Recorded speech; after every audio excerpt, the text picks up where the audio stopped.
सिर्फ एक ही हथियार इसके पास है, वो ईवीएम। वो सिर्फ ईवीएम के सहारे 2024 का बेतरनी पार होना चाहते हैं, इसी घमंड में बैठा है। पहला बात, एक ही इनके पास इमोशन है, एक नारा है, इनके पास राम है, इनके पास हिंदुज़म है, इनके पास हिंदू मुस्लिम है, इनके पास दंगा है, और सबसे बड़ा अगर इनके पास कोई हथियार है तो इनके पास ईवीएम है। आज इन्होंने ईवीएम को कूड़ा समझकर फेंक दिया, क्योंकि ईवीएम एक धांधली थी, ईवीएम एक धोखा था, ईवीएम एक फ्रॉड था, और उसी का सहारा नरेंद्र मोदी जी ले लिए है, मोहन भागवत जी ले लिए हैं कि अगर 5 में 4 राज्यों में भारतीय जनता पार्टी नहीं आ रही है, आज भी चुनाव हो रहे हैं, उस राज्यों में भी ये चुनाव हार जाएंगे, लेकिन देखिएगा लोकसभा में वापस आ जाएंगे। कांग्रेस पार्टी के भी सांसद बता रहे थे, ये देखिए ये वीडियो है, वोट दिया रहा है कांग्रेस पार्टी ने, और लेकिन वोट का सिंबल जो जा रहा है।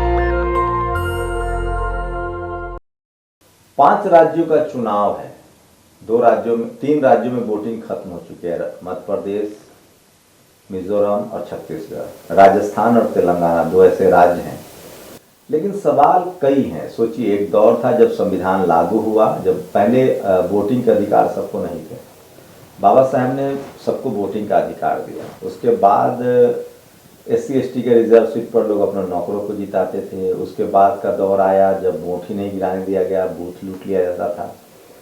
70-80 के दशक में दलित, पिछड़े, आदिवासी जब राजनीति में आए, लालू यादव, कर्पूरी ठाकुर, जगदेव बाबू, रामस्वरूप वर्मा, दक्षिण में करुणानिधि, तमाम जगहों पर सोशल चेंजेज आए, तब जाकर बहुजन समाज के लोग वोट डालने लगे। मान्यवर कांशीराम साहब का नारा आया कि जिसकी जितनी संख्या भारी उसकी उतनी भागीदारी, वोट हमारा राज तुम्हारा नहीं चलेगा। उसके बाद 90 के दशक में ईवीएम ले आया गया, और अब फिर से बहुजन सत्ता से दूर हो रहे हैं। मेरे साथ राजेंद्र यादव हैं, सामाजिक कार्यकर्ता हैं और राजनीति को, सामाजिक आंदोलनों को बहुत करीब से देखते हैं। क्या जब तक ईवीएम है तब तक बहुजन लीडरशिप वाली party, Sapa, Baspa, JDU, RJD, JMM, DMK, ये सब कभी सत्ता में नहीं आएंगे? राजेंद्र प्रसाद सिंह जो बड़े मतलब शिक्षाविद हैं, भाषाविद हैं, वो कहते हैं कि कांग्रेस बीजेपी पैसे वालों की पार्टी है, बड़ी पार्टी नहीं है। जनाधार वाली पार्टी तो Sapa, Baspa, RJD, JDU, JMM, BSP है।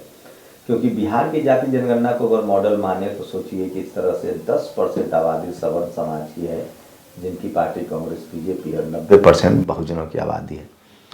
तो क्या लगता है, जब तक ईवीएम रहेगा तब तक बहुजन लीडरशिप वाली कोई पार्टी सत्ता में आ पाएगी? बहुत बहुत धन्यवाद शंभू जी। मैं स्पष्ट रूप से, ये देश का एक बड़ा प्रॉब्लम है, और शायद आप सलूशन को आप तलाश कर रहे हैं, और सवाल भी आपको सलूशन की ओर होगा। तो मैं स्पष्ट रूप से आपको बता देना चाहता हूँ कि जो भारतीय जनता पार्टी आज जो सत्ता में है, उसके पास अगर कुछ है पुनः सत्ता में वापस आने के लिए, तो सिर्फ एक ही हथियार इसके पास है, वो ईवीएम। वो सिर्फ ईवीएम के सहारे 2024 का बेतरनी पार होना चाहते हैं, इसी घमंड में बैठा है। क्योंकि अगर इनको थोड़ी सी भी अगर चिंता होती कि मुझे 2024 में जनता के बीच जाना है, उन 2024 में जनता से वोट मांगना है, 2024 में पत्रकार सवाल करेगा, 2024 में किसान सवाल करेगा, 2024 में मजदूर किसान सवाल करेगा, तो हम उनको जवाब क्या देंगे? लेकिन इन्होंने एक बिल्कुल गहरी नींद में है, इनको कोई फर्क नहीं पड़ता है। इनको सिर्फ एक ही बात है, पहला बात, एक ही इनके पास इमोशन है, एक नारा है, इनके पास राम है, इनके पास हिंदुज़म है, इनके पास हिंदू मुस्लिम है, इनके पास दंगा है, और सबसे बड़ा अगर इनके पास कोई हथियार है तो इनके पास ईवीएम है। मैं प्रमाण के तौर पर आपको बता सकता हूँ। कोई ऐसी बात नहीं है कि ये मैं बात कह रहा हूँ, ये मैं कह रहा हूँ, मैं छोटी मुँह से बड़ी बात कह रहा हूँ। मैं आपसे पूछना चाहता हूँ कि आप भी देश को बता दीजिए, कोई ईवीएम का निर्माण करने वाला नरेंद्र मोदी नहीं है, मोहन भागवत ईवीएम नहीं बनाए हैं। जो व्यक्ति, आज भी मैं कहता हूँ, भारत भले विश्वकर्मा का देश है, भले राम का देश है, भले ब्रह्मा और शंकर का देश है, लेकिन यहाँ कोई इन्वेंशन नहीं है, यहाँ कोई साइंस नहीं है, कोई टेक्नोलॉजी नहीं है। लेकिन जिसने ईवीएम लाया, जिसने टेक्नोलॉजी बनाया, वोट देने का सिस्टम बनाया, आज उन्होंने ईवीएम को कूड़ा समझकर फेंक दिया, क्योंकि ईवीएम एक धांधली थी, ईवीएम एक धोखा था, ईवीएम एक फ्रॉड था, और उसी का सहारा नरेंद्र मोदी जी ले लिए है, मोहन भागवत जी ले लिए है।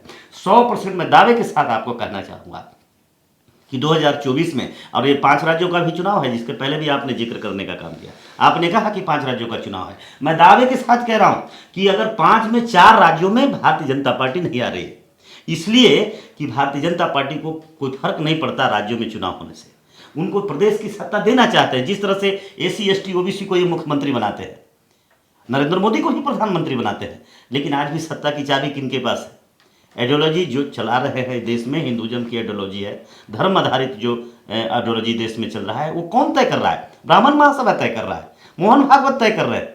अभी भी कुछ दिन पहले आपको मालूम पड़ा होगा, अब थोड़ी थोड़ी आभास हो गया है, मोहन भागवत जी को भी आभास हो गया है, अब वो जोगी की तरफ टर्न हो गए हैं, इनको माइनस करना चाहते हैं, हटाना चाहते हैं। लेकिन मजबूरी है कि भारत में बहुसंख्यक जो आबादी है बहुजन समाज का है, ओबीसी एससी एसटी ओबीसी का है। तो मतलब आरएसएस मोहन भागवत मोदी के बदले योगी जी को तरजीह देगी, इसलिए योगी फैसला हो गया है, ब्राह्मण महासभा ने तय कर लिया है, ये फैसला है, फारूक हो गया है। आपने मुझे, मैं आपको जानकारी आपको दे दूं, जब यहाँ सब लोग जानता था कि उत्तर प्रदेश में अखिलेश जी वहां सत्ता में आ रहे हैं, लेकिन वो जानता था कि यहाँ ये उत्तर प्रदेश जो है जो बहुत बड़ा मशीनगंज है, धर्म का मशीनगंज है, काशी है वहाँ पर अयोध्या है, और उन्हीं के सहारे इनको देश में सत्ता चाहिए। तो इसलिए किसी भी कीमत पर जो वहाँ आए हैं वो ईवीएम के सहारे आए हैं। धोखाधड़ी हुआ है, जनादेश का मैंडेट का अपमान हुआ है। और ये भी एक मैं बात कह दूं, मैं प्रमाण के तौर पे कह दूं, वहाँ भी जब चुनाव हो रहा था तो योगी जी भले वहाँ मुख्यमंत्री थे, लेकिन वहाँ आम महती सभाओं में आपको अमित शाह जी और नरेंद्र मोदी जी कह चुके थे कि मुख्यमंत्री अगर बनाने की बात आएगी हम ओबीसी को सम्मान देंगे, केशव मौर्य को हम बनाएंगे। आज केशव मौर्य कहाँ है आपने देख लिया। लेकिन मैं आना चाहता हूँ ईवीएम पर, सीधा सीधा मैं कह रहा हूं कि 5 राज्यों में चुनाव हार रही है, जैसे कर्नाटक हारी भारतीय जनता पार्टी, जैसे हिमाचल हारी, जैसे और 7 राज्यों का उपचुनाव हारी है, उसी तरह से 5 राज्यों का चुनाव हार रही है। और हार रही नहीं, अपने से हार रही है, जनता हरा रही है, क्योंकि वोट से चुनाव हार रहे हैं। लेकिन जो 24 में बड़ा जो अभिमान है, इनका घमंड है कि हम 24 में जीत लेंगे, तो उनका एक ही कारण है, एक ही उनके पास शस्त्र है, वो है ईवीएम। ईवीएम के सहारे जीतेंगे। तो ईवीएम तो कांग्रेस लेकर आई, कांग्रेस बनी रहती, कांग्रेस क्यों सत्ता बीजेपी को सौंप देती अगर ईवीएम में इतनी गड़बड़ी होती तो? देखिए, मामला ये नहीं है कि कांग्रेस लेकर के आई कि भारतीय जनता पार्टी लेकर के आई, लेकिन इतना जरूर रखा था कि जिसने ईवीएम बनाया वो ईवीएम नहीं यूज कर रहा है। आप मुझे बताइए अमेरिका में किससे चुनाव हो रहा है? लेकिन जो भी बॉडी होती है, जापान को देखिए, जो टेक्नोलॉजी वाली देश है, अगर ये टेक्नोलॉजी आप 100 में 99 टेक्नोलॉजी को जो आप यूज करते हैं वो जापान और अमेरिका की टेक्नोलॉजी को यूज करते हैं, तो बताओ जिसको उसने रिजेक्ट कर दिया, आप क्यों रखे हैं इसको? आप बड़ा सजा धजा के रखे हैं। देश का विपक्ष कहता है कि ईवीएम हटा दो। तो ईवीएम तो संसद से आया, जब तक संसद में संशोधन नहीं होगा, बहुमत की सरकार ना हो। संसद किसका है? संसद भारत में लोकतंत्र है, दुनिया का सबसे बड़ा लोकतंत्र भारत में है। अगर दुनिया में सबसे बड़ा लोकतंत्र भारत में है तो मैक्सिमम पार्टियां और विपक्ष भी कह रही है कि हमें नहीं चाहिए, हमारा अधिकार, मैं एक आम नागरिक हूं, मैं एक आप पत्रकार हैं, हम पत्रकारिता करते हैं, हम नागरिक हैं, मजदूर हैं, मैं किसान हैं, हम चाहते हैं कि हम देश में हमें भी उतना ही अधिकार है जितना प्रधानमंत्री का वोट का अधिकार है। हमारी भी गिनती बाबा साहब ने 1.1 वोट का विभाजन किया, चाहे महारानी का वोट हो या मेस्तरानी का वोट हो।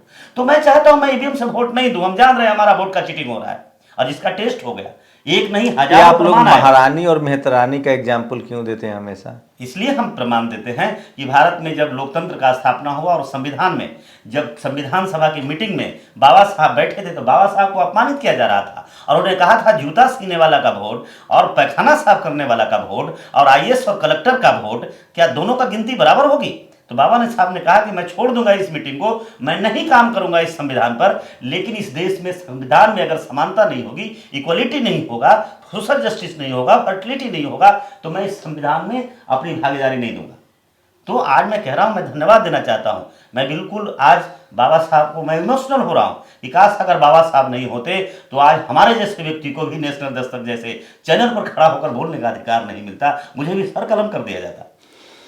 अब आगे का क्या रास्ता है? इतना ईवीएम पर अविश्वास हो गया है, तब तो लोग कोई जीत के सवाल होगा कि भैया देखिए, जो भी भारतीय जनता पार्टी 10 साल से लोकतंत्र विरोधी काम कर रही है, लोकतंत्र में इनको विश्वास नहीं है, तो वो जानबूझ के स्टेट का चुनाव हारती है ताकि केंद्र का चुनाव जीत जाए। देखिए, जानबूझ के कहती है कि देखिए आप 2018 में यही हुआ था, 4 राज्य बीजेपी कांग्रेस जीती थी, कर्नाटक, मध्य प्रदेश, राजस्थान, छत्तीसगढ़, और 2019 में ठीक 1 साल बाद सारे इन राज्यों में बीजेपी ने क्लीन स्वीप किया। यही प्रमाण मैं अभी देना चाह रहा था, जो आपने प्रश्न किया मैं उसका उत्तर देना चाह रहा था, जिसकी तो आपने उत्तर में ही बता दिया।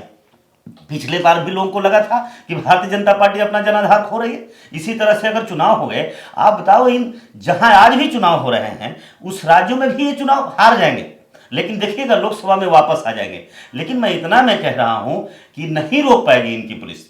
अगर इन 4 राज्यों में आ जाए भारतीय जनता पार्टी, तो हम कह रहे हैं चुनाव से पहले देश की एक एक जनता खत्म कर देगा, रिवोल्ट कर देगा, लॉ एंड ऑर्डर की समस्या बन जाएगी, लोग सड़कों पर उतर जाएंगे, खत्म कर देंगे। और आपने कई जगहों पर देखा नहीं क्या? आपने बांग्लादेश में देखा और कंट्रियों में आपने देखा कि लोगों ने कानून में हाथ लेकर के भूल गए कि आप प्रधानमंत्री हैं, भूल गए कि आप सेना के जनरल हैं, भूल गए लोग कि आप राष्ट्रपति हैं। लेकिन जनता के अधिकारों का इस तरह से हनन होगा, लोग कितने दिन बर्दाश्त करेंगे?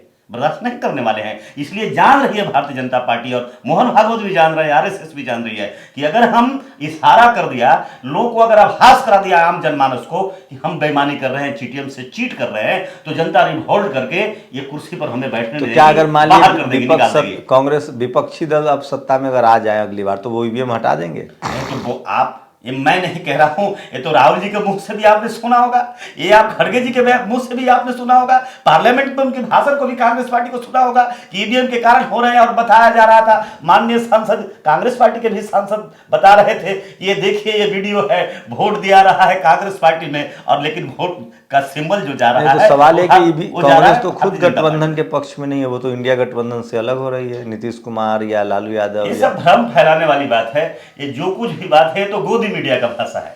ये आप जैसे पत्रकार, अरे गठबंधन अखिलेश यादव को सीटें नहीं दी, ठीक है, हम कह रहे हैं कि नीतीश जी ने खुद कहा कि कांग्रेस के एनडीए जो बना, नहीं ऐसा नहीं कहा है। मैं समझ स्पष्ट क्लियर कर देना चाहूंगा, नीतीश जी ने कहा कि कांग्रेस की दिलचस्पी नहीं है मैं गठबंधन क्लियर करना चाहूंगा कि जो इंडिया जो बनी है वो विधानसभा चुनाव के लिए नहीं बनी है। इंडिया भारत भर का गठबंधन है और लोकसभा चुनाव के लिए बना है। और किसी ने अगर प्रतिक्रिया दी है तो बताइए। माननीय मुख्यमंत्री नीतीश कुमार जी ने जो कुछ कहा है वो सिर्फ इसमें कहा है कि 4 राज्यों में चुनाव हो रहे हैं, अभी कांग्रेस पार्टी के पास समय नहीं है कि तो मतलब अच्छा, इन 4 राज्यों में गठबंधन कांग्रेस को नहीं करना चाहिए था? नहीं, देखिए, मैं इस पे नहीं जाना चाहता हूं। भारत में लोकतंत्र है कि इनकी कितना शक्ति है, कैसे क्या है। मैं कह रहा हूं भारतीय जनता पार्टी का अगर गठबंधन हो या नहीं हो, फिर भी भारतीय जनता पार्टी हार रही है, क्योंकि वहां जो चुनाव हो रहा है उसमें ईवीएम में हेराफेरी नहीं है।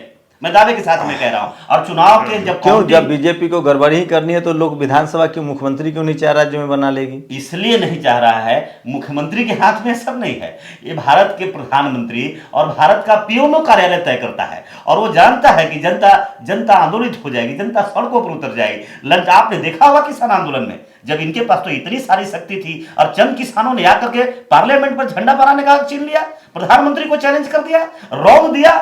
आपने देखा यहाँ के पुलिस वालों को ट्रैक्टर से रौंद दिया। तो बताओ, जब इतनी छोटी सी आंदोलन में सरकार की औकात बता दिया है, जिस दिन 125 करोड़ में 115 करोड़ लोग जिस दिन मैदान में उतर जाएंगे, सड़कों पर आ जाएंगे सरकार के खिलाफ, सरकार भूल जाएंगे कि आप सरकार है और सरकार के आप वज़ीर आला है, वज़ीर आज़म है, आप प्रधानमंत्री है।